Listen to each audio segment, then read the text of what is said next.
গোরখপুর শহরের হৃদয়ে দাঁড়িয়ে আছে এক মহিমান্বিত আস্থার স্থান, যেখানে প্রতিদিন হাজার হাজার ভক্ত আসেন আশীর্বাদ নিতে। এটাই বিখ্যাত গোরখনাথ মন্দির। আজ আপনাদের নিয়ে যেতে চলেছি সেই পবিত্র মন্দিরের সম্পূর্ণ দর্শনে। দেখাবো মন্দিরের সৌন্দর্য, ইতিহাস আর রহস্যময় অগ্নিকুণ্ড। তাহলে চলুন শুরু করা যাক। নমস্কার বন্ধুরা, আশা করি সকলে খুব ভালো আছো। আমি শুভজিৎ চলে এসেছি নতুন আরেকটি ভিডিও নিয়ে।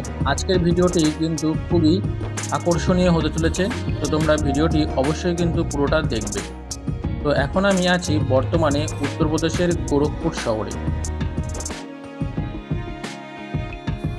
এটা হচ্ছে গোরখপুর লখনৌ হাইওয়ে।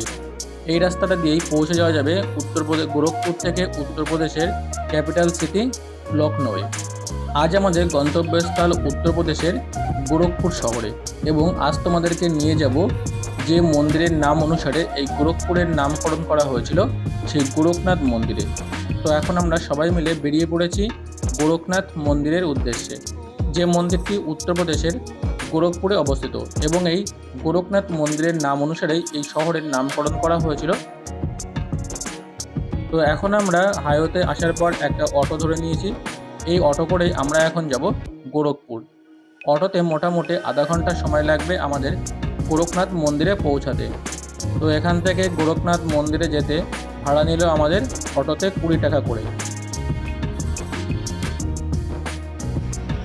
কলকাতা থেকে আমি কীভাবে প্রথম গোরখপুর এসে পৌঁছালাম সেই ভিডিও আমার চ্যানেলে আগে দেওয়া আছে, তো তোমরা চ্যানেলে গিয়ে ভিডিওটি দেখে নিতে পারো, এবং আমি ডেসক্রিপশন বক্সে লিঙ্ক দিয়ে দেবো এবং আই বাটনেও লিঙ্ক দিয়ে দেবো। সেখান থেকে তোমরা আমি কিভাবে কলকাতা থেকে গোরখপুর এসে পৌঁছালাম সেই ভিডিওটি দেখে নিতে পারো। তো বন্ধুরা, কথা বলতে বলতে আমরা এখন চলে এসেছি গোরখনাথ মন্দিরের সামনে। এই যে গেটটি দেখছো, এই গেটটা দিয়ে আমরা এখন প্রবেশ করব গোরখনাথ মন্দিরে। এই মন্দিরটা কিন্তু ভীষণ বড় এরিয়া জুড়ে অবস্থিত। চলো তোমাদেরকে দেখাবো এই মন্দিরটা কতটা বড় এরিয়া নিয়ে অবস্থিত, এবং এই মন্দিরটি কিন্তু খুবই বিখ্যাত এবং জাগ্রত মন্দির। তো এখানে এখন একটা মেলা হচ্ছে, তো তোমাদের মন্দিরের সাথে সাথে মেলাটাও ঘুরিয়ে দেখাবো। তাদের গাড়ি বা বাইক পার্কিং নিয়ে কিন্তু অসুবিধা নেই।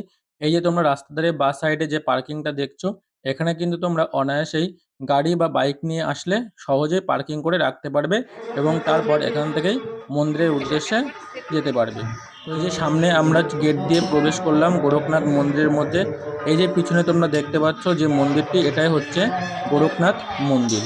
তো এটা হচ্ছে একটা শিব মন্দির, এবং এই মন্দির চত্বরে কিন্তু আরও ছোট ছোট অনেকগুলি মন্দির আছে। তো সমস্ত মন্দিরগুলি তোমাদেরকে ঘুরিয়ে দেখাবো। এই যে এটা হচ্ছে এন্ট্রি গেট, এই এন্ট্রি গেটে তোমাদেরকে চেকিং করে তারপরে মন্দিরের মধ্যে প্রবেশ করতে দেবে। এখানে চেকিং কমপ্লিট করার পর তারপরে আমরা মন্দিরের মধ্যে প্রবেশ করলাম।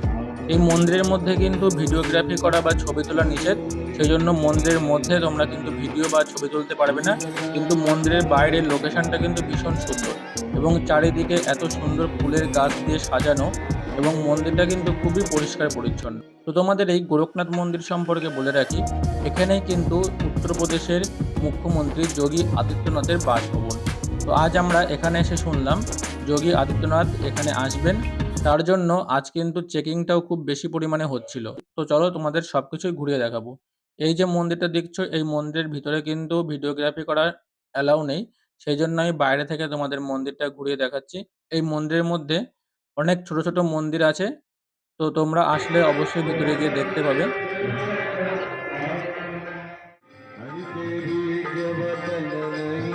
তো তারপর চলো তোমাদেরকে এখন নিয়ে যাব পাশে আরও একটা ছোট মন্দির। মূল মন্দিরের পাশে এরকম কিন্তু ছোট ছোট প্রচুর মন্দির আছে, যেগুলো তোমাদের ঘুরে দেখতে অনেকটাই সময় লাগবে। তাই তোমরা এই মন্দিরে ঘুরতে আসলে হাতে অনেকটা সময় নিয়ে এসো। চলো, এই যে দেখাচ্ছি এটা হচ্ছে গোরখনাথ মূল মন্দির। তো এর মধ্যেই আছে বাবা গোরখনাথ, যেটা মহাদেবের মন্দির। তো যেহেতু ভিতরে ক্যামেরা করা অ্যালাউ নেই, তো ভিতরটা তোমাদেরকে দেখাতে পারলাম না। ভিতরটা কিন্তু খুবই সুন্দরভাবে সাজানো। এই যে পিঙ্ক কালারের বিল্ডিংটা দেখতে পাচ্ছ, এটাই হচ্ছে উত্তরপ্রদেশের মুখ্যমন্ত্রী যোগী আদিত্যনাথের বাসভবন। তো আমাদেরকে ওই সাইডে ভিডিও করতে যেতে দিল না। চলো এখন জেনে নিয়ে যাক এই মন্দিরের কিছু ইতিহাস। এই মন্দিরটা কিন্তু প্রতিষ্ঠা করেছিলেন মহান যোগী গোরখনাথ, যার নাম অনুসারেই কিন্তু এই মন্দিরের নামকরণ হয়েছিল। মকর সংক্রান্তির সময় এই মন্দিরে কিন্তু খিচড়ি মেলা নামে একটা মেলা হয়, যে মেলায় লক্ষ লক্ষ ভক্তরা কিন্তু অংশগ্রহণ করে। তোমরা যদি সেই সময় আসতে চাও তাহলে অবশ্যই কিন্তু এই গোরখনাথ মন্দিরে আসতে পারো। এটা হচ্ছে একটা অডিটোরিয়াম হল, তো এখানে অনেক চেয়ার দেওয়া আছে। যেহেতু আজকে উত্তরপ্রদেশের মুখ্যমন্ত্রী যোগী আদিত্যনাথ আসবেন এবং এখানে নিশ্চয় তার কোনো সভা আছে, তো সেই কারণে এইখানে এই অডিটোরিয়াম হলটা রেডি করা হচ্ছিল। দেখো এই যে বিভিন্ন সাধক যারা একসময় এসেছিলেন এই মন্দিরে সাধনা করতে, তাদের প্রত্যেকের মূর্তি এভাবে বানিয়ে রেখে দেওয়া আছে এবং নিচে তাদের নাম এবং তাদের সম্পর্কে লেখা আছে। চলো এক এক করে তোমাদেরকে সেই সমস্ত মহান সাধকদের মূর্তিগুলো দেখিয়ে নিয়ে আসি। গোরখনাথ মন্দিরের অন্তরে রয়েছে এক অপার রহস্যময় স্থান, এই পবিত্র অগ্নিকুণ্ড। বিশ্বাস করা হয় যুগের পর যুগ ধরে এখানে জ্বলছে অখণ্ড জ্যোতি, যা তপস্যা, শক্তি আর আধ্যাত্মিকতার প্রতীক। লোককথা বলে গুরু গোরখনাথের সাধনার স্মৃতি আজও বহন করছে এই আগুনের শিখা। অসংখ্য ভক্ত এখানে এসে মাথা নত করেন, প্রার্থনা করেন আর অনুভব করেন এক অদ্ভুত শান্তি। আগুন শুধু আলো নয়, এটি শুদ্ধতারও প্রতীক। তাই এই অগ্নিকুণ্ডের সামনে দাঁড়ালে মনে হয় যেন সব নেতিবাচকতা দূর হয়ে যাচ্ছে।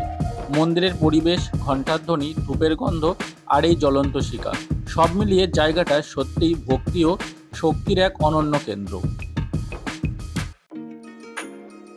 আপনি যদি গোরখপুর মন্দিরে আসেন, গোরখনাথ মন্দিরের এই অগ্নিকুণ্ড অবশ্যই দর্শন করবেন, কারণ এখানে শুধু আগুন নয়, জ্বলছে বিশ্বাসের আলো। এই মন্দিরে সন্ধ্যাবেলায় খুব সুন্দর একটা লাইট শো হয়, তো তোমাদেরকে দেখানোর চেষ্টা করব। মন্দিরটা পুরো সাদা মার্বেল পাথরের তৈরি এবং তারপরে যখন বিভিন্ন কালারের লাইট পড়ছে তখন কিন্তু দেখতে সত্যি অসাধারণ লাগছে এবং চারিদিকটা ফুলের গাছ দিয়ে অসাধারণ করে কিন্তু সাজানো। এই যে এই দেখো এই মন্দিরটা, দেখো এখানে বিভিন্ন লেজার লাইট লাগানো আছে এবং বিভিন্ন রকমের কালার চেঞ্জ হচ্ছে এবং মন্দিরটা কিন্তু তখন দেখতে অসাধারণ হয়ে উঠছে।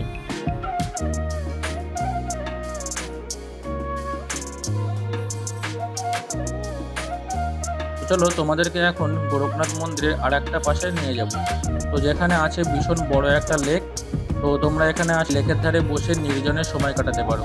তো এবং এই লেকে কিন্তু বোটিংয়েরও ব্যবস্থা আছে, তো তোমরা চাইলে এখানে অবশ্যই এসে বোটিং করতে পারো। এখানে সন্ধ্যাবেলা খুব সুন্দর একটা ওয়াটার শো হয়, তো আমরা যদি সন্ধ্যা পর্যন্ত এখানে থাকি তোমাদেরকে অবশ্যই দেখানোর চেষ্টা করব। তো এই যে দেখো এখান থেকে সবাই লাইফ জ্যাকেট পরে বোট ভাড়া নিয়ে এই লেকে কিন্তু বোটিং করছে। তোমরা চাইলে অবশ্যই এসে এই লেকে বোটিং করতে পারো। তো আমরা আর কিছুক্ষণে মন্দিরের চারিপাশে মেলাটা দেখাবো, যে বিখ্যাত মেলাটা এখানে প্রতি বছর অনুষ্ঠিত হয়। তো এই গোরখনাথ মন্দিরের এই যে এখানে দেখো তোমাদের গাড়ি পার্কিং আছে, তোমরা গাড়ি নিয়ে আসলে গাড়ি পার্কিং করে রাখতে পারবে। আমরা এখন চলে এসেছি মেলা প্রাঙ্গণের মধ্যে। এখানে কিন্তু ভীষণ বড় মেলা হয় এবং প্রচুর দোকান আছে, প্রচুর জিনিসপত্রের এবং খাবারের স্টল আছে এবং প্রচুর জিনিসের দোকান আছে। তো আমরা এখন পুরো মেলাটা ঘুরে ঘুরে দেখব এবং আমাদের কিছু জিনিস কেনার দরকার ছিল, তো আমরা সেই জিনিসগুলো কিনে নিয়ে তারপরে আমরা আবার বাড়ি ফিরে যাব। তো আমরা অনেকক্ষণ মেলার এদিক ওদিক ঘোরাঘুরি করে কয়েকটা স্টল থেকে কিছু খাবার কিনে খেয়ে তারপরে আমাদের যে কেনাকাটা ছিল সেই কেনাকাটা কমপ্লিট করে এখন সন্ধ্যা হয়ে গেছে, তো আমাদের এখন ফিরতে হবে।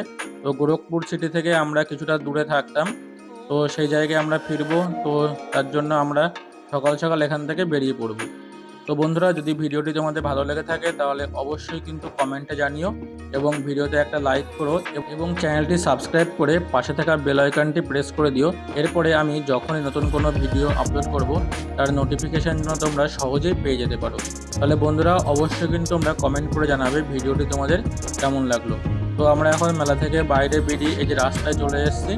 তো রাস্তার এখানেও কিন্তু প্রচুর খাবারের দোকান আছে, তো এখানে আসলে কোনো সমস্যা নেই। রাস্তার ধারে প্রচুর ছোট বড় রেস্টুরেন্ট আছে। মন্দির ঘোরা কমপ্লিট করে এখন আমরা ফিরে যাব। তো দেখা হচ্ছে পরের আরেকটি ভিডিওতে। ততক্ষণ সবাই ভালো থেকো, সুস্থ থেকো।